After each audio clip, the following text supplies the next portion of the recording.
Yeah, it's pretty dark. Pretty dark. Yeah. Yeah, like Donnie said, I brought a lot more people last week, but a lot of them dropped off, like my wife including. Like last week she was down to support me, but this week she was like, "Huh, you can go fuck yourself. I hear this shit all the time." But it's Father's Day. I want to say Happy Father's Day. Like, I asked my dad. I was like, "Hey, what do you want for Father's Day?" He's like, "Hair." Like, can't really help you out there, buddy. But here's a T-shirt with a tie on it. But, my dad, he's from Texas, so for him that's like elegant clothes. Like he took it. He's like, "I can go to the Olive Garden now." Shit. Yeah, but this is actually my first Father's Day. I'm a new dad. Got a beautiful little girl at home. She looks exactly like me, which is good because I just look at her and it's confirmation for me that I would make a very pretty girl. Like it's just good to know. Like I'm not making a change right now. It's just down the line. I like to know I have options. But see, my family, like we're Asian and Italian. We may have helped Hitler in the war, but we're super American now. Like my mom's favorite thing to say when she's driving, like when somebody cuts her off or something, she's like, "Fucking chinks need to go back where they come from." I'm like, "Mom, you're Asian, And not to mention, my mom is one of those dance drivers. Like she sits there driving and she's like, "American idiot." And I'm just like, get some hands on the wheel. Like I don't want to die today. That's why I drive now. Like I don't even give her the option anymore. But my wife, she's Mexican. Like it was a big clash of culture for me when she came, or when we had our baby, because now I'm getting like all this like crazy shit from her family that I didn't even know was like real shit. Like my daughter was crying the other day and I picked her up, and my wife's aunt, she comes up to me, she's like, "You shouldn't do that. Don't pick her up." I'm like, "Why?" She's like, "She's gonna think that you're always gonna pick her up." And I'm like, "Well, I just need to soothe her, And she's like, "Nah."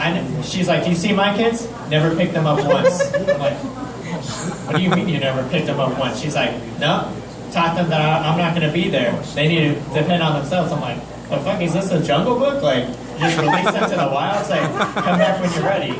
Teach you self-reliance." Meanwhile, like my mother-in-law, her favorite thing to tell me is like her crazy like remedies and shit. Like if my daughter's crying, every time she'll be like, "I think she needs some tea.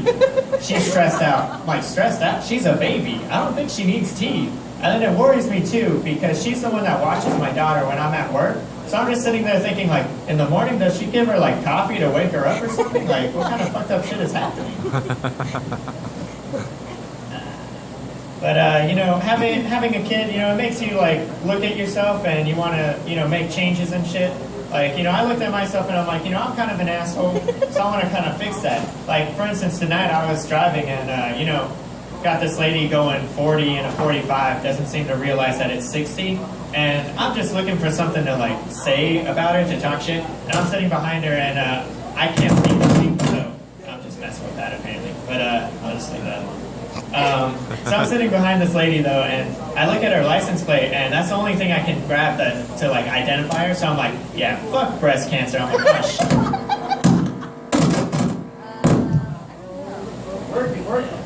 Sorry about that. Gotta hold this like this now.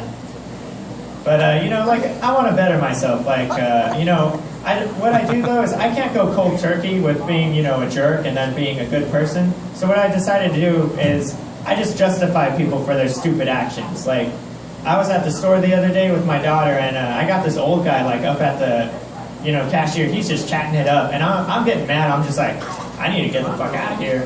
But, I tell myself, I'm like, you know what? He's probably just looking for that conversation that his kids won't give him. He's just lonely. He just needs a friend. Or like one thing that I always seem to have problems with, because I'm Asian anyway, but is driving. Like I always like get cut off by people. Like the other day, I got cut off by this lady, and like I'm sitting there, I'm like trying so hard not to stereotype. I'm like, because in my mind I immediately go Asian woman. Like that's immediately what I hit. And I got my daughter in the car too, so I'm already worried. And she like almost hit me. I'm like, this motherfucker bet she's some Asian lady. And I'm like, you know what? Let's see. So I pull up next to her at the stoplight. I look over and I'm like, God damn it. Hey, Mom. Hey, what's going on? She's all like, hey, what's up? I'm like, fuck. But, you know, like I said, you know, we want to better ourselves. And my wife, like, she, you know, we gained some baby weight while she was pregnant. So we decided, yes, we. I did too.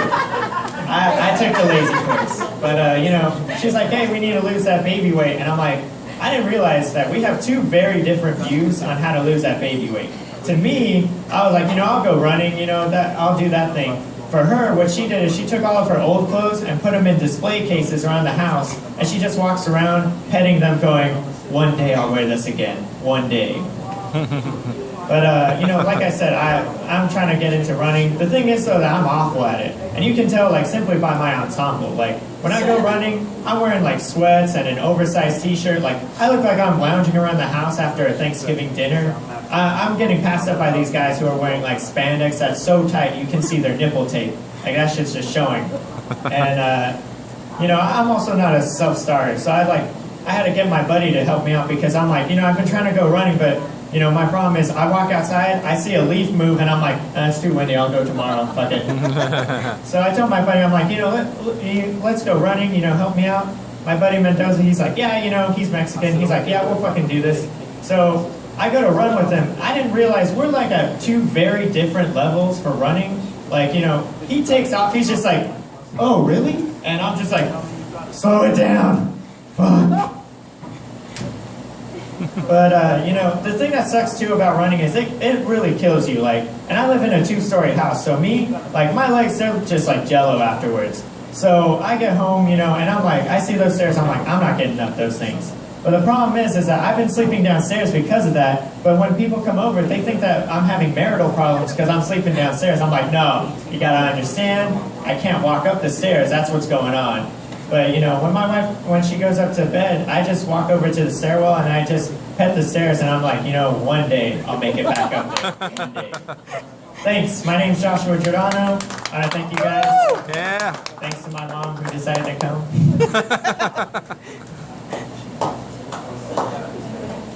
Keep it going for Josh.